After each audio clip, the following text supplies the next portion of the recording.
Bonjour à toutes et tous et bienvenue parmi nous. Ce podcast s'adresse aux jeunes, aux vieux, aux membres actuels ou aux membres passés de notre communauté de l'ENVT. Il s'adresse au personnel, aux étudiantes et étudiants, aux enseignants et enseignantes. Il s'adresse à celles et ceux qui, comme nous, ont envie d'en apprendre plus sur l'école vétérinaire de Toulouse. Sur son histoire incroyablement riche, ses actualités et son avenir. Sur toutes les personnes que nous côtoyons tous les jours, avec qui nous échangeons parfois un sourire ou quelques mots, mais que nous n'avons jamais pris le temps de découvrir. En bref, sur tout ce qui fait la richesse de la mosaïque qu'est notre école. Bienvenue dans les Chroniques du Touche.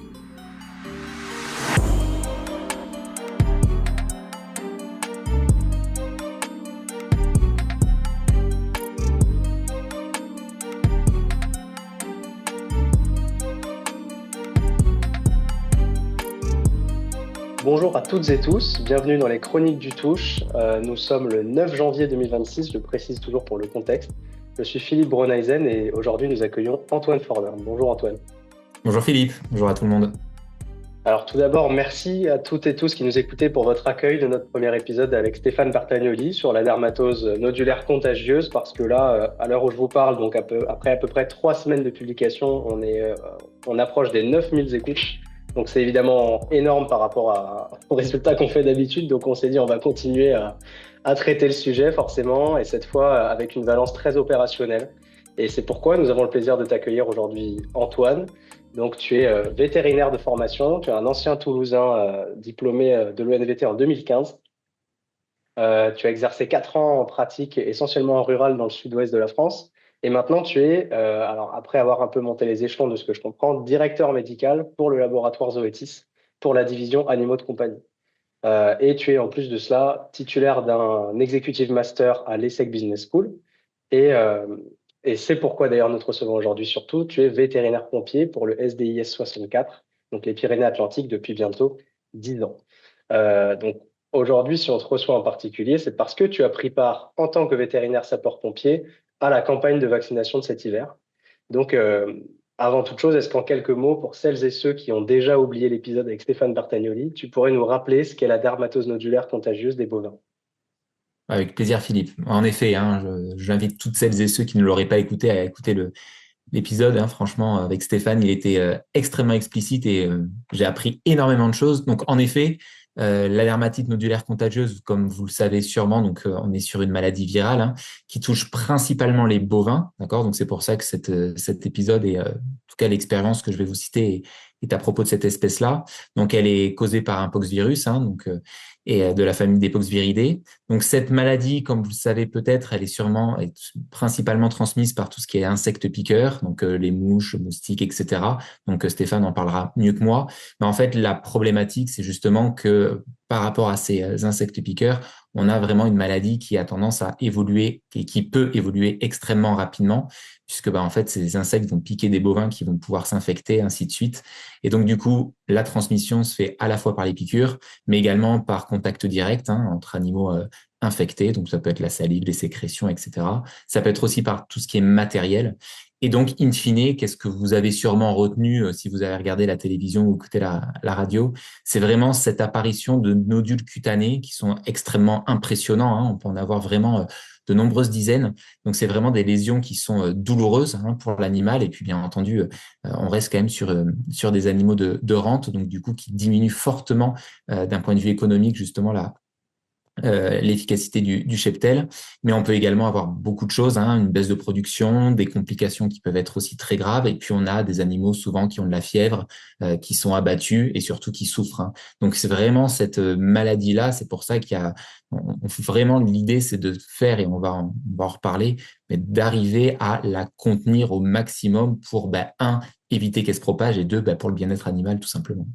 Oui, c'est ça, c'est vrai qu'on a souvent vu surtout sur les réseaux sociaux, etc. Il y a eu vraiment un effet de minimisation de cette maladie, de venir dire que les mesures qui étaient mises en place, c'était que pour une balance purement économique, alors que tu fais bien de le rappeler quand même, il y a vraiment cette importance purement sanitaire déjà, qui est que c'est une maladie qui n'est pas anodine, c'est pas anecdotique, ce que ça peut faire aux bovins. Donc effectivement, il faut la contrôler. Et donc pour cela, j'aimerais que tu m'expliques un peu mieux pourquoi et comment en fait on a lancé une campagne de vaccination. Bah, effectivement, hein, comme tu le disais, Philippe, l'idée là, c'est vraiment de se dire comment on va faire en sorte de pouvoir contrôler cette maladie au maximum. Alors, bien entendu, hein, cette maladie, Stéphane le disait, elle n'est pas nouvelle, même si nous, c'est nouveau pour nous, en tout cas sur notre territoire. Après, c'est des approches qui ont déjà eu lieu pour d'autres pathologies, hein, je pense peut-être fièvre afteuse ou autre. Ce qu'il faut avoir en tête, c'est que la vaccination est un pilier extrêmement important de la gestion de cette pathologie, mais c'est pas le seul.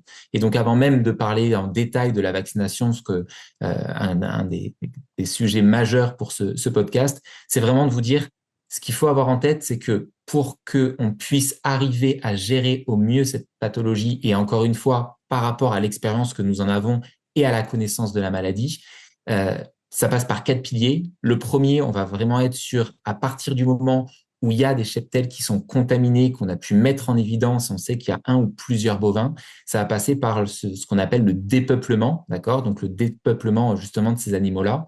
Alors clairement, hein, en tant que vétérinaire, c'est oui, on peut être appelé pour faire ça. Bien entendu, c'est pas notre cœur de métier, hein, c'est pas avec plaisir qu'on le fait, mais quand on le fait, c'est parce qu'on sait que justement, c'est une des mesures de lutte qui permet de pouvoir enrayer la maladie. Et encore une fois, je vous le disais, hein, et t'en reparlais juste avant, Philippe, le bien-être animal, c'est aussi par rapport à ça qu'on prend en compte, c'est-à-dire que on va penser médecine collective et donc les élevages qui sont à proximité ou même un peu plus loin, puisque comme on le disait dans le mode de transmission, hein, ces insectes qui peuvent venir piquer et ensuite aller transmettre la pathologie à d'autres, ben justement, hein, c'est un vrai sujet. Et donc, ça passe, par ce dépeuplement quand on a vraiment la maladie qui a été découverte et qui a été vraiment diagnostiquée dans ces élevages-là. Le deuxième pilier, ça va être essayer de détecter le plus précocement possible les animaux / élevages infectés. Alors, c'est pas simple, hein. Clairement, c'est pas simple. Aujourd'hui, il n'y a pas quand même de tests miraculeux qui permettent d'eux. Hein. Même on le sait, sur la notion de PCR, on peut avoir justement des taux fluctuants au niveau sanguin qui fait que c'est pas forcément, au moment où on fait le test, ça peut revenir négatif alors que l'animal pouvait être peut-être contaminé. Mais par contre, il y a un vrai sujet, c'est vraiment la notion de animaux asymptomatiques. Donc, c'est des animaux qui justement vont être infectés mais ne vont pas déclarer la pathologie, la maladie. Et ces animaux-là sont compliqués à gérer puisque, ben, comme on ne le sait pas, si on n'a pas les bonnes mesures et du coup une détection précoce dès que l'apparition de premiers signes cliniques se fait sentir, ben, en fait, c'est des animaux qui peuvent vraiment être dans le troupeau et donc contaminer les autres animaux. Donc ça, c'est le deuxième pilier, la détection. Pas évident, notamment par rapport à ces animaux asymptomatiques, mais il va falloir vraiment être très vigilant. Et je vous parlais tout à l'heure des signes cliniques, hein, on peut avoir de la fièvre, de la léthargie et autres. On a la vision des nodules, d'accord, mais il n'y a pas que ça, d'accord. Donc, il faut aussi arriver à être très vigilant sur d'autres signes cliniques qui pourraient apparaître. Ensuite, on va retrouver l'absence de déplacement en troisième pilier. Hein, vous l'avez compris, hein, le but, c'est qu'à partir du moment où il y a ce type de pathologie, on l'a connu, hein, je pense que maintenant tout le monde a bien dans sa mémoire gravé le Covid, ben, c'est exactement la même chose, hein, c'est-à-dire qu'on va éviter au maximum les déplacements de façon à ce que si on a des animaux qui sont infectés, qu'ils n'aillent pas justement propager ce virus sur le territoire, que ce soit départemental, régional ou voire même européen ou autre. Et puis, bien entendu, le quatrième pilier extrêmement important, la vaccination. La vaccination, aujourd'hui, on a la chance d'avoir des vaccins qui ont fait leurs preuves. Donc, on le reverra juste après. On est sur un vaccin vivant atténué, avec une efficacité démontrée. Et là, encore une fois, sur ce type de pathologie, et comme on a pu le connaître pour le Covid, on est vraiment sur une stratégie vraiment centrale dans la prise en charge de cette pathologie. Donc, d'arriver à vacciner, certes, mais surtout à vacciner rapidement et à vacciner le plus possible. Puisque comme on veut diminuer cette pression d'infestation et cette circulation du virus, il faut qu'on arrive à pouvoir vacciner le maximum de bovins dans le maximum de cheptels possible et le plus rapidement possible pour enrayer la circulation. Et alors, justement, je sais qu'il y a certains étudiants ou certaines étudiantes vétérinaires qui sont partis vacciner en renfort cet hiver. On a aussi évidemment plein de vétérinaires français qui sont venus en renfort. Mais toi, est-ce que tu peux nous expliquer concrètement comment s'est déroulée et comment se déroule toujours cette campagne de vaccination là sur le terrain? Ouais, bah, avec grand plaisir. Alors moi, je vais vous parler de mon expérience. En effet, hein, pendant les vacances de Noël, donc j'ai eu l'occasion d'aller aider les confrères et les consoeurs à vacciner pendant 4 jours, puisque j'étais en fait en congé. Comme vous l'avez compris, hein, moi je suis directeur médical chez Zoetis et donc j'ai eu la chance d'avoir une période de congé. Mais finalement, cette période de congé m'a permis d'aller vacciner parce que c'était important aussi pour moi d'être présent auprès des consoeurs, des confrères, mais également surtout, hein, de façon à limiter au maximum la circulation de ce virus-là. Et donc moi, je l'ai fait dans le cadre de mes activités, comme tu en parlais Philippe tout à l'heure, de vétérinaire sapeur-pompier. Donc en fait, il y a eu un recensement des vétérinaires, on va dire autres que vétérinaires praticiens, qui eux étaient déjà très très axés et très occupés à vacciner leur cheptel. Donc moi, j'ai eu l'occasion de pouvoir être contacté pour donner mes disponibilités de façon à pouvoir prêter main forte. Donc, j'ai été en fait assigné dans le cadre de ma mission vétérinaire pompier à une clinique vétérinaire, d'accord, donc dans le sud-ouest de la France. Et donc, pendant ces 4 jours-là, les vétérinaires de la clinique en question m'ont préparé une tournée de vaccination. Donc là, typiquement, hein, le cabinet a fait, on va dire, le plus gros du travail. Donc, il y a eu la partie commande de tout ce qui est vaccin. Donc, on a eu la chance d'avoir un nombre assez conséquent de doses qui nous a permis justement de pouvoir rapidement arriver à vacciner tout le monde. Pour la petite anecdote, hein, il y a même un des associés qui était à la retraite et qui du coup a repris la mission de façon à aider aussi à accélérer au maximum cette vaccination-là. Donc, ils ont planifié l'ensemble des tournées. Donc, ils ont appelé les éleveurs, les sensibiliser à ça. Honnêtement, les éleveurs ont, dans la grande majorité, été extrêmement satisfaits de la réactivité de la clinique vétérinaire et de pouvoir avoir leurs animaux vaccinés le plus vite possible. Je vous en reparlerai sur l'aspect terrain, mais c'est vrai que ça a été vraiment une vraie satisfaction de leur part et ils nous ont vraiment remerciés. Donc, les vétérinaires, voilà, sensibiliser les éleveurs, mettant en place les tournées. Et ensuite, moi, j'arrivais le matin à la clinique, je récupérais tout le matériel. Donc, dans le matériel, bien entendu, il y avait la partie vaccination qu'on gardait, hein, les vaccins, donc on gardait au frais, ok, pour la journée. Pour votre information, c'est des vaccins qu'on reconstitue, hein, donc en fait, ça dure sur la notice, c'est une durée de conservation de 8 heures, d'accord. Donc, ce qui était pratique, c'est que bon, de toute façon, dès qu'on les reconstituait, on faisait la vaccination, mais en tout cas, on s'assurait d'avoir les doses uniquement pour la journée. Euh, donc, je récupérais l'ensemble des papiers, je récupérais tout ce qui était tourné, et puis ensuite, j'arrivais chez les éleveurs. Donc là, vraiment, ce que je demandais en priorité, c'est est-ce qu'il y avait des mesures de biosécurité, notamment la notion de pédiluve, de faire attention à pas garer la voiture trop près des animaux, si jamais, voilà, pour éviter et enrayer la circulation du virus le plus possible, même si généralement, enfin, moi, tous les élevages dans lesquels j'ai été, je n'ai pas eu de signes cliniques qui pouvaient me faire penser à, d'accord. Mais néanmoins, il faut toujours prendre ces précautions-là, d'accord. Et honnêtement, il y a eu un gros travail de la clinique vétérinaire parce qu'on avait des éleveurs qui étaient très sensibilisés, hein, et qui ont fait attention, qui avaient de la main-d'œuvre, qui avaient justement les pédiluves qui étaient prêts. Donc, franchement, ça, j'ai fortement apprécié. Et puis ensuite, la vaccination, j'avais la chance d'avoir ce qu'on appelle un pistolet. Donc en fait, le vaccin, comme je vous disais, on le reconstitue. Donc c'est dans une fiole en plastique qu'on vient en fait greffer sur le pistolet. Et ensuite, ça nous permet, en fonction donc de 20 à 100 doses, et ça nous permet d'aller vacciner assez rapidement. Donc en fait, à partir du moment où on appuie sur le pistolet, il y a une dose qui part. Et en fait, quand on va relâcher le piston, il y a la nouvelle dose qui va se préparer de façon à être, on va dire, un peu plus rapide. Et l'idée, c'est aussi de pouvoir stresser le minimum possible les animaux, hein. Ça, c'est quelque chose qui, moi, est extrêmement important quand j'interviens en élevage.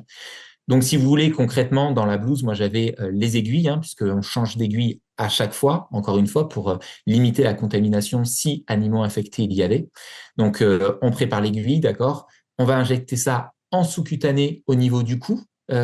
Donc c'est vraiment, ça dépend comment sont placés les animaux. S'ils sont au cornadi, c'est assez facile, hein. Alors moi, je demandais même pas à l'éleveur qu'il me fasse une contention, que ça soit au nez ou haute, de façon à les stresser le moins possible. J'allais justement, je passais juste au-dessus ou au travers du cornadi. On venait vacciner directement sous le cou, donc en sous-cutané. Donc c'est un geste relativement classique et assez simple, d'accord. Et puis une fois que c'était vacciné, voilà, soit on libérait la bête si vraiment il y avait besoin, sinon dans ces cas-là, on attendait de faire toute la rangée au cornadi pour les libérer juste ensuite, d'accord. Donc l'injection, et puis ensuite je changeais mon aiguille et je remettais une aiguille neuve. Donc honnêtement, ça s'est très bien passé. Et très souvent, en fait, pendant cette vaccination-là, alors en moyenne, quand c'était bien, avec une bonne contention, j'étais autour de 80-90 animaux à l'heure. Donc, vous voyez, ça va quand même relativement vite. Et en fait, ce qui était assez intéressant, c'est que assez souvent, les éleveurs étaient, on va dire, un peu stressés, ce qui est normal au début. Donc, ils avaient tendance à regarder comment ça allait se passer. Ils ont tellement l'habitude de la prophylaxie avec la tuberculose comparative, avec la notion de prise de sang, où c'est souvent un peu plus contraignant. Là, souvent, le fait de voir qu'en 2-3 animaux, ça va assez vite, les animaux sont pas trop stressés et que ça se passe bien, voilà, souvent ils respirent et c'est à ce moment-là qu'ils nous posaient pas mal de questions. Donc la pathologie, qu'est-ce qu'on en pensait, etc. Et puis à la fin une fois qu'on avait terminé, très souvent ils étaient rassurés et surtout, comme je vous le disais en introduction, ils nous remerciaient. Moi, j'ai été énormément remercié par les éleveurs. Merci beaucoup de votre activité. Ça me soulage de savoir que mes animaux sont vaccinés. Et après, assez fréquemment, on pouvait être invité à prendre un café ou autre. Donc voilà, dans les grandes lignes, c'est comme ça que se passaient les campagnes. Et puis, on avait la journée de vaccination. On remplissait donc le document, donc le DAP. Et une fois qu'on avait tout rempli, qu'on faisait signer à l'éleveur et autres, je déposais ça en fin de journée à la clinique vétérinaire, qui ensuite, elle, s'occupait de tout harmoniser et ensuite de renvoyer ça à la DDPP. Moi, ce qui me frappe là dans ce que tu racontes, et de manière positive, c'est ce retour que tu as eu des éleveurs. Je pense que c'est très bien et c'est rassurant de l'entendre aussi parce que ça fait partie des choses où quand on a enfin, en fait, quand on voit surtout ce qui se passe sur les réseaux sociaux et ce qui se raconte, ou même quand on voit les mouvements agricoles actuels, et pas plus tard qu'il y a 2 jours, Toulouse a été complètement bloquée. Euh, En fait, on se dit qu'il y a une espèce de fronde, ou en tout cas de mouvement massif et qui fait l'unanimité parmi les éleveurs contre les mesures actuelles de gestion, et y compris contre la vaccination, où on voit des voix qui s'opposent à ce vaccin, etc., un peu comme on avait pu le voir pendant le Covid. Et je trouve que c'est rassurant déjà d'entendre ce discours-là. Est-ce que toi, tu as eu des éleveurs quand même, ou la clinique, est-ce que tu as entendu parler d'éleveurs qui étaient plutôt récalcitrants à la vaccination, qui refusaient peut-être même, ou c'est pas un sujet, c'est pas quelque chose que tu as vu frontalement, ça? Non, mais alors c'est un très bon point ce que tu me dis là, Philippe, parce que c'est vrai que pour en avoir discuté avec plusieurs personnes de mon entourage ou autre, euh, quand je leur ai fait ce feedback-là, la première chose qu'ils m'ont dit, c'est on comprend pas, c'est pas du tout ce qu'on nous montre à la télé. Ouais, c'est ça, exactement. Et en fait, on est clairement là-dedans. C'est-à-dire que moi, quand je leur disais, mais vous savez qu'il n'y a aucun éleveur qui a refusé la vaccination dans ce que j'ai fait, c'était, mais alors, je comprends pas, mais alors, ce qu'on nous montre à la télé, etc. Et c'est là où, et merci en tout cas, encore une fois, à toi de faire ce podcast, parce que c'est aussi quand même de redonner un peu de véracité dans ce qui se passe réellement sur le terrain. Alors, certes, il y avait un premier filtre de la clinique parce que eux appelaient et ensuite, ceux qui voulaient pas vacciner, moi, je n'allais pas aller chez eux. Mais néanmoins, pour avoir échangé avec la clinique, non. Enfin, je crois qu'il y a eu un éleveur, mais c'était même pas une question qu'il voulait pas vacciner, c'était une question qu'il avait tellement, enfin, c'était un double actif, il était jamais chez lui, et je pense qu'en effet, pour lui, ce n'était pas une priorité à ce moment-là. Mais Mm. par contre, pour l'ensemble, mais vraiment, pour l'ensemble des éleveurs, et franchement, enfin, ils avaient déjà un peu commencé, mais en 2 semaines, en s'y mettant à 3, on a réussi à faire l'ensemble des troupeaux. Non, franchement, ils étaient extrêmement reconnaissants qu'on mette en place cette campagne de vaccination.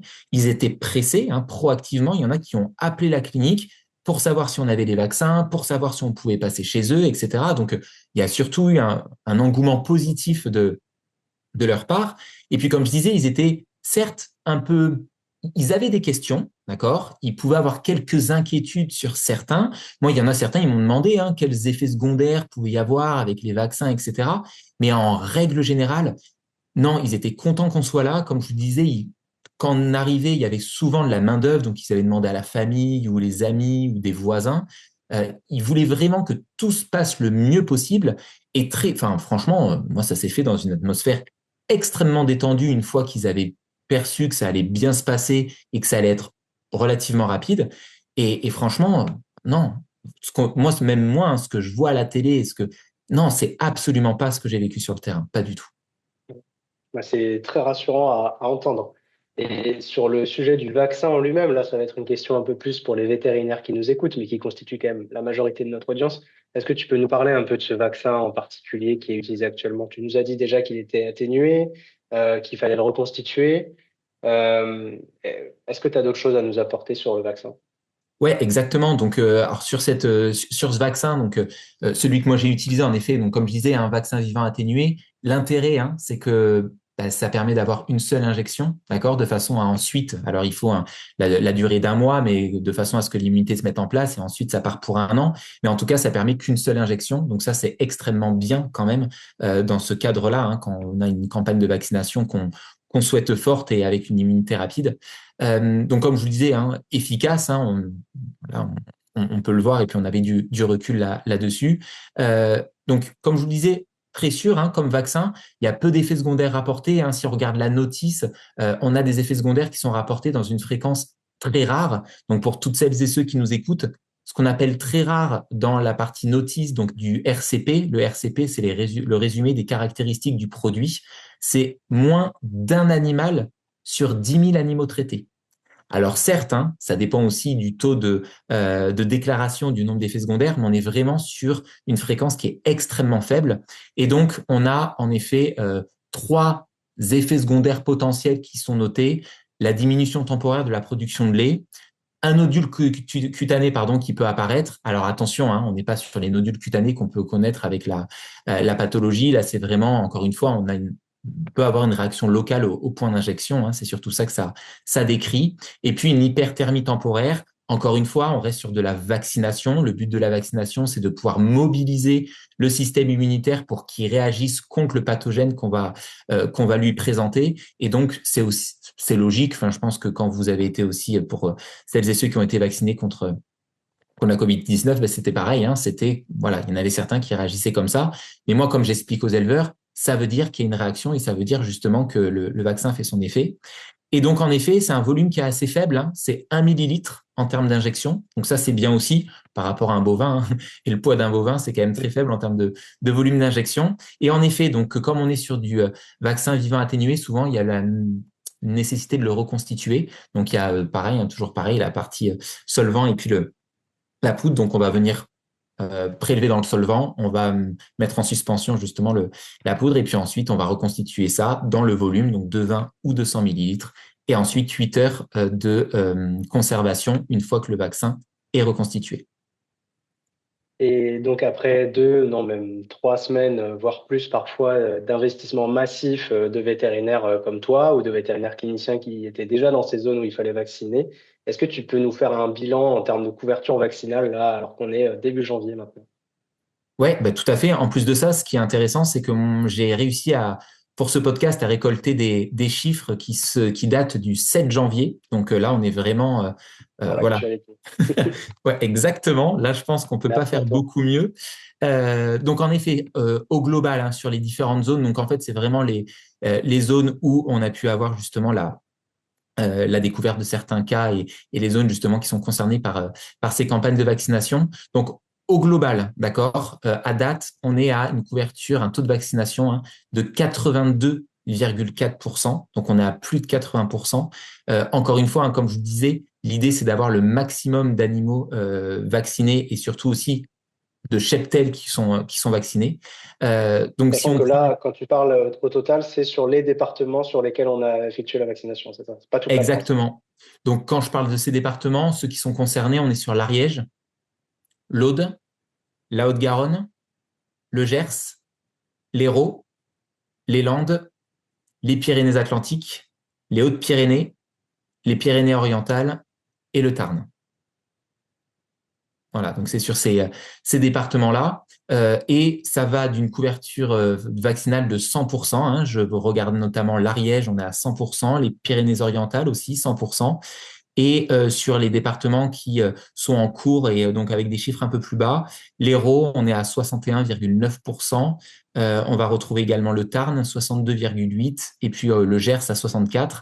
Mais sinon, en règle générale, on est sur des vaccinations à plus de 80%. Donc, on est à 87,9% pour la Haute-Garonne, 84,5% pour les Landes, ou encore 85,7% pour les Pyrénées-Atlantiques, donc département dans lequel moi j'ai vacciné. Et puis, on arrive quasiment à 100% avec des taux à plus de 90%, notamment dans l'Aude, 97,2%, ou encore dans les Hautes-Pyrénées à 93%. Donc, franchement, encore une fois, ça dénote bien l'engagement fort et rapide on va dire de plusieurs services, les vétérinaires, mais pas que. Il y a un gros travail qui notamment est fait par les instances, la DDPP, etc. Donc, on voit que on commence à en récolter les fruits. Et encore une fois, plus on vaccinera le maximum d'animaux et le plus rapidement possible, et plus ça aidera justement à enrayer cette circulation. Et c'est une question qui est beaucoup revenue, même de la part des éleveurs. Et là, tu nous le dis bien que les éleveurs étaient ravis, voire pressés de vous avoir pour vacciner dans leurs élevages.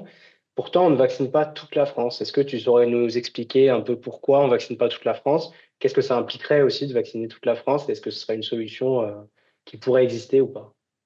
Ouais, alors, et les éleveurs se posent réellement cette question-là parce qu'ils me disaient, est-ce qu'on va devoir vacciner maintenant tous les ans ou est-ce que ça va faire partie, on va dire, des protocoles classiques lors de la prophylaxie? Bon, pour l'instant, je pense qu'il est encore trop tôt pour y répondre, et je pense qu'il y a plusieurs aussi des éléments de réponse qui vont se retrouver dans le podcast de Stéphane Bertagnoli.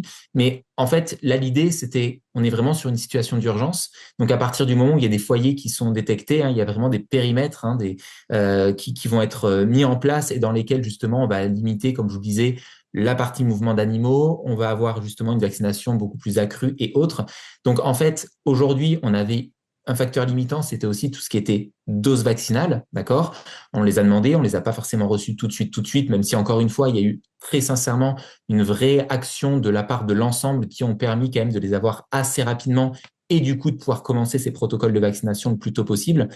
Donc, c'est toujours pareil, on va faire en sorte de pouvoir utiliser les doses au bon endroit. Et les bons endroits, c'est quoi? C'est les endroits dans lesquels justement il y a ces fameux cas qui ont été démontrés et ces zones du coup qui sont à risque et donc du coup qui ont été mappées par les instances. Donc aujourd'hui, c'est les départements dont je vous ai parlé qui étaient justement le plus touchés par la maladie, dans lesquels on a découvert des cas. Je vous parle de mon expérience personnelle. Moi, j'ai déjà été appelé 2 fois, justement par des confrères et des consoeurs de l'Ariège, parce qu'il y avait eu des cas avérés et pour aider à ces dépeuplements totaux. Donc oui, là, ça fait beaucoup de bruit. Donc c'est pour ça que ce sont des départements dans lesquels il va falloir qu'on se mobilise et qu'on aille vacciner le plus rapidement possible. Après, c'est de la surveillance constante, c'est-à-dire que là, aujourd'hui, chaque consoeur, chaque confrère doit être amené à déclarer et à déclarer justement les cas de possible dermatite nodulaire contagieuse qui pourraient apparaître, de façon aussi à pouvoir suivre ça au maximum d'un point de vue géographique au niveau de la France. Et puis après, dans un second temps, en effet, s'il y a d'autres foyers qui se déclareraient à d'autres endroits, là, on reverrait et puis on est toujours on s'adapte constamment, on pourrait revoir ça. Mais là, l'idée, c'était vraiment de pouvoir diminuer au maximum cette pression-là. Et comme il n'y a pas de mouvement d'animaux, ou en tout cas, c'est vraiment ce qui est recommandé, c'est qu'on interdit les mouvements d'animaux en cours, comme je disais tout à l'heure en introduction. Ça permet justement sur des zones qui sont absolument pas touchées et dans lesquelles justement ces animaux seraient, on va dire, vraiment cantonnés à l'aspect sud-ouest ou département que je vous ai cité. Ça évite au maximum cette prolifération et cette circulation du virus. Et pour l'instant, c'est comme ça que est mis en place ce plan de contrôle, après avoir en fonction en effet de l'évolution, s'il y a certains éléments qui vont pouvoir être modifiés. Merci pour toutes tes explications, elles sont vraiment très claires. Depuis le début de l'épisode, tu nous parles en tant que vétérinaire, sapeur-pompier, aussi un peu en tant que directeur médical de Zoetis, parce que c'est forcément des thématiques que tu maîtrises et que tu dois employer, je pense, dans ton activité. Mais là, c'est une question très naïve parce que c'est un sujet que je maîtrise pas du tout et je pense que beaucoup de nos auditeurs sont dans la même situation que moi parce qu'en fait, on entend parler des vétérinaires sapeurs-pompiers, mais honnêtement, je serais incapable de te dire vraiment ce que c'est, quelles sont leurs missions, comment on le devient, etc. Donc, est-ce que tu peux nous éclairer là-dessus?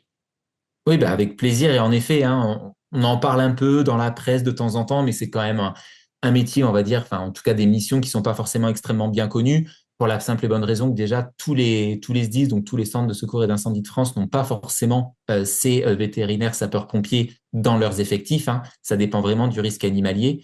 Et encore une fois, n'hésitez pas, pour vous toutes et tous qui nous écoutez, s'il y a un intérêt en tout cas ou une volonté de pouvoir en apprendre davantage, on pourrait même réfléchir à un prochain épisode à ce sujet avec toi, Philippe. Avec grand plaisir. Alors, en tout cas, vétérinaire sapeur-pompier, bon, assez intuitivement, il y a le mot vétérinaire, il y a le mot sapeur-pompier. Donc, tout d'abord, on est tous vétérinaires dans les vétérinaires sapeurs-pompiers, c'est-à-dire qu'on n'est absolument pas sur une formation spécifique à l'école, c'est pas du tout une spécialisation du vétérinaire. On sort vétérinaire, d'accord? Et ensuite, c'est si on est intéressé par ce métier-là et surtout s'il y a la possibilité dans les SDIS de pouvoir avoir justement la possibilité d'être recruté à ces missions-là. Voilà, c'est quelque chose qui est possible. Donc, si vous voulez, en fait, en tant que vétérinaire sapeur-pompier, on fait pour devenir vétérinaire sapeur-pompier, on va suivre des formations, d'accord? Donc, vraiment complètement dissocié du cursus classique de vétérinaire. Donc, avant ça, on suit des formations, notamment des formations qui sont très spécifiques et très liées au secours animalier. Donc, ce qu'on appelle secours animalier, c'est, on va dire, toute, on va dire, opération, manœuvre qui vont inclure des animaux. Alors, les animaux, ça peut être des animaux de rente, ça peut être des chevaux, ça peut être des animaux de compagnie, ça peut être des animaux exotiques, ça peut être des animaux de zoo. Enfin, voilà, à partir du moment où il y a un animal en jeu, ça fait partie des risques animaliers, d'accord? Et donc, moi, dans mon cas, avec le SDIS 64, donc le Centre de secours et d'incendie 64, nous sommes 5 vétérinaires sapeurs-pompiers. Donc, il y a un vétérinaire chef, d'accord, des sapeurs-pompiers. Et puis ensuite, nous, on est 4 à pouvoir intervenir. Alors, je vous disais, tous les SDIS n'ont pas de vétérinaire sapeur-pompier. Ça dépend vraiment du risque animalier. Là, nous, sur le 64, donc les Pyrénées-Atlantiques, on a, vous savez, toute la zone côtière, notamment avec la partie Anglet, Bayonne, etc. On va avoir une grosse zone de montagne aussi. Et donc ça, clairement, c'est vraiment propice à certaines interventions spécifiques, donc des animaux qui tombent en montagne, des transports d'animaux aussi, parce que vous savez, il y a avec la frontière espagnole, on a aussi des camions d'animaux qui traversent la frontière. Et puis après, tous les animaux qui s'échouent aussi, où là, c'est plus il y a un risque pour l'animal, mais en fait, dans un second temps, souvent quand c'est des animaux qui sont malheureusement décédés, c'est plutôt un risque pour la population qui va avoir tendance à vouloir aller toucher ou s'approcher de ces animaux. Et nous, notre rôle, c'est vraiment, par contre, là, une sécurité, on va dire plutôt d'un point de vue biologique, de façon à éviter justement la transmission de pathogènes à ces personnes un peu trop curieuses, d'après moi. Donc, on est complètement, en fait, nous sommes une population qu'on appelle volontaire, c'est-à-dire que moi, dans mon rôle, l'idée, c'est qu'on puisse être présent vis-à-vis des animaliers. Donc, les animaliers, eux, ils sont sapeurs-pompiers, donc volontaires ou professionnels, et ils suivent une spécialité, ce qu'on appelle la spécialité animalière. Et donc, sur ces interventions-là, ils vont intervenir. Et quand il y a besoin d'un vétérinaire ou pas, c'est nous qui pourrons aussi être présents. Mais c'est vrai que ces collègues-là, ils sont extrêmement importants pour nous parce que c'est surtout eux qui vont intervenir, on va dire, dans un premier temps. Et si on a besoin, par rapport à nos missions et nos compétences, d'avoir un vétérinaire, dans un second temps, on va pouvoir intervenir. Donc, si je reprends l'exemple de tout à l'heure, un animal qui s'échoue, on n'aura pas forcément besoin d'un vétérinaire tout de suite, sauf risque qui a été démontré. Par contre, à partir du moment où l'animal sera blessé, où il y aura besoin justement d'une téléanesthésie ou autre, là, effectivement, nous, on pourra intervenir. Et puis, après, encore une fois, comme je vous le disais, c'est vraiment un travail collaboratif. C'est vraiment au sein des sapeurs-pompiers. Moi, encore une fois, je profite de ce podcast pour les remercier et leur tirer mon chapeau parce que c'est vraiment des femmes et des hommes qui sont extrêmement impliqués et on voit vraiment vous pouvez pas imaginer les moyens qui peuvent être déployés pour un animal et ça fait extrêmement plaisir à voir. Et c'est aussi ça, moi, c'est ces valeurs, on va dire, aussi pompiers qui m'ont, vraiment motivé à pouvoir rentrer sur cette fonction-là. Parce que de ce que j'ai compris dans tes explications, tu es sorti de l'école en 2025 et tu es vétérinaire sapeur-pompier depuis presque 10 ans. Donc, en 2015, pardon, tu es sorti de l'école en 2015, excuse-moi. Pas 2025, et tu es vétérinaire sapeur-pompier depuis près de 10 ans. Donc, si je comprends bien, même très jeune diplômé, tu t'es engagé là-dedans et j'aimerais comprendre ce qui t'a poussé à y aller au début, comment tu en as entendu parler et comment ça s'est passé en fait, ton entrée dans ce corps-là des vétérinaires sapeurs-pompiers. Ouais, alors c'est une très bonne question et pour être complètement transparent, c'était bien de pouvoir préparer ce podcast avec toi parce que ça m'a remémoré voilà certains souvenirs. En fait, moi à l'école, j'avais eu l'occasion de pouvoir assister à une conférence de Dominique Orangean, donc sur Alfort et qui justement est très investi dans ce domaine-là. Et en fait, je ne connaissais pas du tout à la base. Par contre, ce que j'aimais beaucoup et après m'être un petit peu plus renseigné, c'est tout ce qui était situation d'urgence. Comme tu le disais au début, hein, moi j'ai pratiqué essentiellement en rural, mais j'ai également fait de la canine. Et en fait, je me rendais compte que moi, ce qui m'animait le plus, c'est vraiment cette notion de situation d'urgence, cette notion d'adrénaline où il faut qu'on puisse rapidement prendre des décisions. C'est vraiment ça qui me motivait, franchement. Et c'est vrai qu'en fait, dans le cadre de vétérinaire sapeur-pompier, ben, comme je vous le disais, hein, nous, on est appelé lors voilà, d'accidents graves voilà, sur certains animaux, donc avec des animaux qui sont blessés, avec des animaux, il faut prendre des décisions extrêmement rapidement. Il faut assurer la sécurité de l'animal, mais également assurer la sécurité des équipes sur place. Donc, il y a vraiment un rôle voilà, prépondérant du vétérinaire dans la notion de conseil et dans la notion aussi de voilà d'aider sur la partie gestion des risques entre guillemets. Et c'est vraiment ce côté-là où je me suis dit bah, ça m'intéresse et j'ai envie d'en savoir un peu plus. Donc, j'ai poussé la porte du 1064 en demandant, ben voilà, est-ce que voilà, il y a ce type de poste qui pourrait être ouvert et est-ce que vous cherchez? J'ai eu de la chance parce qu'en effet, il y avait déjà hein, des vétérinaires sapeurs-pompiers, mais ils avaient besoin d'autres puisque, comme vous le savez, le 64 est un département qui est relativement étendu. Et donc, bah là, il y avait le vétérinaire chef qui était lui, enfin qui est lui basé sur Pau.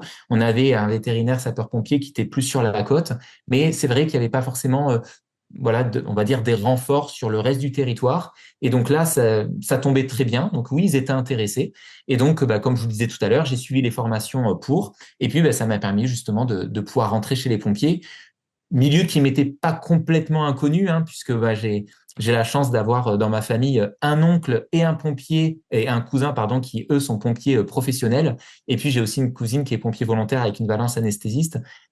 Donc encore une fois, je pense que et le côté perso avec on va dire cette affinité par rapport encore une fois aux valeurs que qu'on peut retrouver chez les pompiers, mais également ce côté voilà goût de l'urgence, goût de l'adrénaline, a fait que assez naturellement, bah, je me suis tourné vers cette activité-là.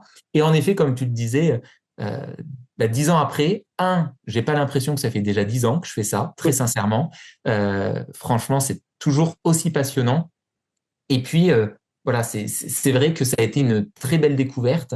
Et encore une fois, c'est voilà, en tout cas, si certains se posent la question ou autre, déjà en premier temps, on peut effectivement demander au SDIS si il y a ce type de poste qui peut être ouvert, si jamais il y a un intérêt qui se prononce. En m'écoutant parler, en tout cas, j'espère que je vous transmets la passion. Oui, c'est ce que j'allais te demander. Tu expliques que certains départements n'ont pas de vétérinaire sapeur-pompier, mais est-ce que c'est aussi peut-être lié au fait qu'il y a un manque parfois de volontaires? En fait, j'ai du mal à croire qu'il puisse y avoir des départements où il y a pas besoin d'un seul vétérinaire sapeur-pompier. Tu vois ce que je veux dire? Ouais, c'est une très bonne question que tu as là. Alors, oui, je pense qu'il y a toujours besoin, mais par contre, besoin ne veut pas forcément dire Oui, avoir, voilà. pas forcément Euh, les moyens ni rien derrière aussi, peut-être. Exactement, moyens, ressources et autres. On peut même, nous, en tant que vétérinaire sapeur-pompier, alors, c'est relativement rare, mais aller donner un coup de main sur un autre département si vraiment il y avait besoin. Euh, donc, ouais, pour répondre à ta question, oui, le risque animalier est d'autant plus avec bah, ce qu'on entend, hein, les transports d'animaux. Voilà, aujourd'hui, on sait que plus d'un foyer sur deux possède un animal de compagnie. Enfin, donc oui, il y a besoin. Après, encore une fois, on n'est pas appelé à chaque fois qu'il y a un animal qui est concerné. Typiquement, le premier rôle, ça va être de se dire, est-ce qu'on arrive à joindre le vétérinaire sanitaire de l'élevage ou le vétérinaire qui s'occupe de l'animal en question. Et si on retrouve le vétérinaire slash le propriétaire, on n'est pas forcément appelé, sauf risque particulier. D'accord? Donc, aujourd'hui, est-ce qu'il y aura un intérêt A? Oui, effectivement, je pense qu'il y a toujours un intérêt A. Par contre, comme tu le disais tout à l'heure, Philippe, voilà, moi je pense qu'aujourd'hui, c'est une question aussi de comment je m'en sors aujourd'hui. Est-ce que c'est vraiment une obligation à avoir? Et est-ce que j'ai les ressources qui me permettraient de? Et aujourd'hui, encore une fois, le risque animalier n'est clairement pas le même dans l'ensemble des départements. Et nous, on a cette chance, en tout cas, moi, je vois que c'est une opportunité, mais d'avoir aussi un risque animalier qui est extrêmement important, avec honnêtement des interventions qui augmentent tous les ans, et ce qui fait que c'est important, et je remercie encore le SDIS 64 de mettre aussi les moyens en œuvre pour pouvoir avoir aujourd'hui 5 vétérinaires sapeurs-pompiers dans ses effectifs. Et est-ce que vous avez chacun un territoire d'activité Est-ce que vous êtes répartis de manière géographique? Parce que tu expliquais que le chef était à Pau, que certains étaient sur la côte. Est-ce que ça fonctionne comme ça ou est-ce que c'est aussi des questions de compétences qui font que certains sont plus à l'aise sur les animaux marins ou des choses comme ça? Ouais, c'est une très bonne question. Alors, nous, aujourd'hui, on a fait en sorte, en tout cas à l'aspect recrutement, de pouvoir d'être répartis de manière homogène, même si c'est compliqué, sur l'ensemble du département. En effet, zone de montagne, donc plusieurs vallées. On sait que c'est pas toujours évident, justement, de pouvoir rejoindre les différentes vallées. Donc là, l'idée, c'était vraiment, il y a deux groupements, il y a un groupement ouest, un groupement est, et c'était qu'on puisse être présent sur l'ensemble. Donc typiquement, on va dire il y a 3 vétérinaires d'un côté du département et il y en a 2 de l'autre. Donc ça permet en effet de pouvoir équilibrer. Donc ça, c'est le premier point. Le deuxième point, c'est aussi de considérer quand même toute candidature, parce que l'idée, c'est sur des personnes qui sont motivées et qui veulent venir donner un coup de main. Alors, s'il n'y a pas de place, il n'y a pas de place, mais en tout cas, jusqu'à présent, les personnes qui ont demandé, on a pu répondre positivement. Donc ça, c'est quand même quelque chose d'extrêmement positif au niveau du 1064. Et après, c'est vrai que ça fait un plus. Là, je prends l'exemple d'une collègue qui, elle, est rentrée, maintenant, ça fait quelques années, avec une très grande compétence en équine. Donc ça, c'était vachement intéressant parce que ça permettait de pouvoir compléter ça. Moi, c'est vrai que c'était surtout sur la rurale et un peu sur la canine. Et puis, j'ai un autre collègue, justement, avec qui je travaillais, qui lui est pareil, c'est le dernier arrivé dans l'équipe, et lui qui a vraiment de fortes compétences sur tout ce qui est faune sauvage, animaux exotiques, qui notamment s'occupe d'un zoo dans le coin. Donc là, clairement, ça permet vraiment de pouvoir arriver à mapper différentes compétences. Alors, c'est pas forcément la personne avec la compétence qui va intervenir. Je prends l'exemple de l'équine. Ma collègue est sur la côte. Si demain, il y a un cheval, on va y aller. Par contre, ce qui est intéressant, c'est qu'on échange énormément ensemble. On met en place des protocoles d'intervention. Et donc, s'il y a besoin, on pourra toujours, je sais, compter sur elle pour la contacter et avoir son feedback. Donc oui, on essaie de mapper les compétences de tout un chacun. Et le but, c'est vraiment de pouvoir, faire monter en compétence l'équipe des animaliers, mais également nous, de pouvoir nous assurer qu'on a les compétences nécessaires dans nos mains pour pouvoir faire face à tout type d'intervention qui pourrait se présenter à nous. D'accord. Et dans les 10 ans ou presque que tu as passé en tant que vétérinaire sapeur-pompier, est-ce que tu avais été sollicité sur d'autres crises du type de la DNC? Je pense par exemple à l'influenza aviaire qui a aussi été une crise assez importante à prendre en compte dans le 64, dans les dernières années. Alors, c'est vrai que cette mobilisation avec tout ce qui a été fait vis-à-vis du SDIS dans le cadre de la DNC, moi, c'est honnêtement la première fois que je vois un process, on va dire, aussi complet par rapport à ça. Alors, j'étais intervenu, oui, dans le cadre de l'influenza aviaire, malheureusement aussi pour aider sur un dépeuplement. Par contre, ça, je l'avais fait en tant que veto privé, d'accord? Donc, je l'avais pas fait dans le cadre de vétérinaire sapeur-pompier. Mais par contre, je sais que le fait qu'on puisse être de nombreux vétérinaires, ça permet de pouvoir faire appel à nous et de pouvoir faire appel à nos compétences quand il y a besoin pour aider certains confrères et certaines consoeurs. Mais par contre, non, c'est la première fois que je vois un dispositif aussi important depuis que je suis vétérinaire sapeur-pompier. Et qui prend ces décisions? Ça se fait à l'échelle du SDIS 64? Est-ce qu'il y a des directives un peu nationales? Ouais, alors c'est une bonne question. Et alors là, je vais pouvoir te donner les informations que j'ai à mon niveau, mais en fait, il y a tellement d'interlocuteurs que c'est compliqué de pouvoir avoir l'ensemble, on va dire, des précisions, puisque il y a eu plusieurs, enfin, les niveaux de prise de décision sont assez étalés. Il y avait la prise de décision au niveau du SDIS. Il y a eu également Bordeaux, puisque là, on a justement ce qu'on appelle le COS. Puis on a également Paris qui était aussi en lead. Donc, nous, à mon niveau, pour vous parler de mon expérience, moi, j'étais en contact avec notamment des collègues du SDIS 64 qui eux-mêmes étaient en contact avec certaines autres personnes, justement Bordeaux ou Paris. Donc, comment ça s'est fait? On nous a demandé quelle disponibilité on avait pour pouvoir aider, d'accord? Donc, on a donné nos disponibilités et ensuite, on a été contacté pour nous attribuer des missions spécifiques dans le cadre de la DNC. Donc, quand je parle en mission spécifique, typiquement, initialement, moi, je devais aller aider dans les Landes, donc hors du 64, puisque comme je vous le disais tout à l'heure, tous les départements n'ont pas de vétérinaires sapeurs-pompiers, et donc effectivement, les Landes n'a pas le nombre que nous, on peut avoir aujourd'hui. Donc on avait mappé ça, et finalement, par rapport aux différentes directives, on m'a demandé de pouvoir rester sur le département du 64, et donc j'ai reçu, toujours pareil, de la part du SDIS, des recommandations, enfin en tout cas une demande de pouvoir aller aider cette clinique vétérinaire en particulier. Donc à mon niveau, je me suis porté volontaire et je donnais mes disponibilités. Par contre, après, toute la prise de décision et on va dire cette chaîne d'intervention, ça, par contre, c'est plus compliqué à moi de le mapper. Et c'est vrai qu'en fait, j'obéissais, on va dire, aux ordres qui m'étaient donnés et encore une fois, qui avaient été discutés entre, on va dire, le 64, Bordeaux et Paris. D'accord. Et alors, pour te laisser le mot de la fin, si tu devais garder un mot ou une phrase ou quelque chose de court sur cette expérience, qu'est-ce que ce serait? Donc, je pense que le mot, c'est vraiment cette notion ouais, je dirais collaboration. Ouais, tu me dis le mot de la fin, mais du coup, je vais dire les mots de la fin. Collaboration, réactivité, travail d'équipe. Moi, je pense que c'est vraiment ça. T'en parlais en introduction tout à l'heure. Vraiment, ce qu'on a mis en place là, on sait que c'est ce qu'il faut qu'on mette en place pour qu'on puisse y arriver tous ensemble. Et encore une fois, pour le bien-être des animaux. Des fois, c'est un peu compliqué à comprendre quand on parle de dépeuplement, mais c'est vraiment le cas. C'est-à-dire que là, on est sur une pathologie, tu le disais tout à l'heure, Philippe, hein, on est sur une pathologie qui est grave, qui circule vite et qui crée enfin voilà, qui a de fortes conséquences, et notamment sur le bien-être animal. Et en tant que vétérinaire, moi, le bien-être animal, c'est vraiment au cœur de mes préoccupations et de mes missions. Ce que j'ai pu voir là, et dans le cadre de mes activités vétérinaires sapeurs-pompiers, c'est qu'il y a vraiment une mobilisation générale. Et malgré l'urgence de la situation, où je disais, il faut qu'on prenne des décisions vite, mais avec des évolutions qui fluctuent tout le temps. Donc, il faut prendre les bonnes décisions au bon moment et être agile et savoir s'adapter. Et c'est vrai que là, moi, j'ai vraiment vu de la réactivité de la part de l'ensemble des instances, de l'ensemble des collègues, de l'ensemble des services.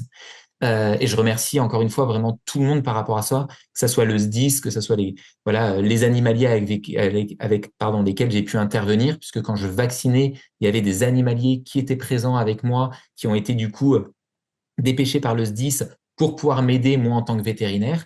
Donc c'est eux qui notaient sur les papiers, qui s'assuraient justement de la bonne gestion, on va dire plus administrative de tout ça. Et ça, moi, je les remercie énormément. Donc, il y a vraiment cette notion de réactivité, cette notion de travail d'équipe. Tout le monde était mobilisé, tout le monde. Et il y avait une forte collaboration. Voilà, comment ça s'est passé. Tiens, je vais pouvoir venir t'aider là-dessus. Enfin, et c'est vrai que ça fait plaisir à voir. C'est pas une situation qui est facile. Les décisions, c'est pas toujours facile à prendre. Mais in fine, moi, j'ai été vraiment, moi, je peux le dire, fier et très satisfait d'avoir pu aider. Certes, j'étais en vacances. Moi, typiquement, je pensais pas faire ça de mes vacances. Je me suis dit, tiens, je vais pouvoir me poser un petit peu et couper un peu de mon travail principal. Mais en fait, non, j'ai pas pu parce que j'ai pas voulu, parce que je me devais d'aider. Et quand j'ai vu l'engouement et encore une fois tout cet esprit d'équipe, bah ouais, moi je trouve on a pris les bonnes décisions, on fait du mieux qu'on peut, et encore une fois en tant que vétérinaire, ce qui nous préoccupe c'est le bien-être animal et on sait qu'on prend ces décisions dans ce cadre-là.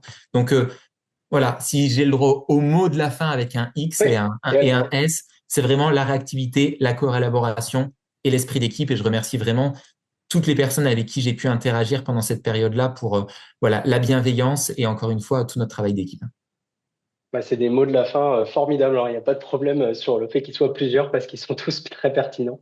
Moi, ça me fait penser un peu à ce concept de hussard de l'hygiène, Je ne sais pas si tu en as déjà entendu parler je pense que c'est Ronald Dupcher, peut-être l'historien qui écrivait ça sur les vétérinaires et c'est vraiment quelque chose de constitutif de notre profession, c'est ce côté porteur de l'hygiène, de la santé animale au cœur du territoire français.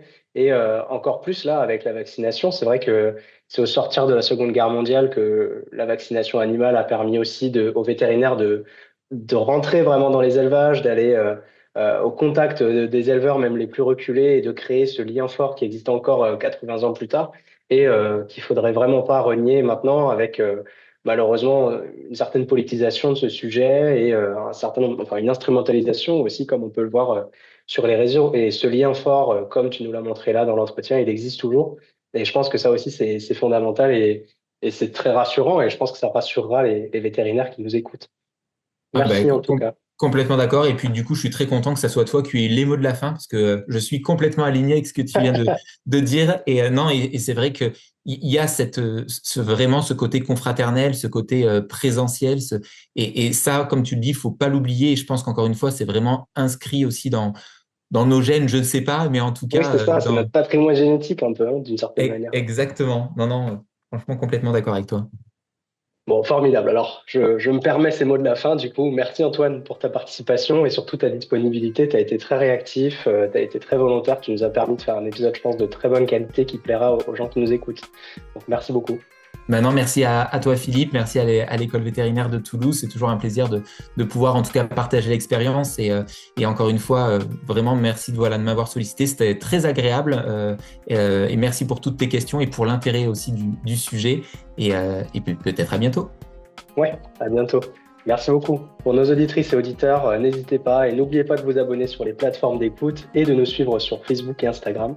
On se retrouvera très vite sur un nouvel épisode. D'ici là, portez-vous bien.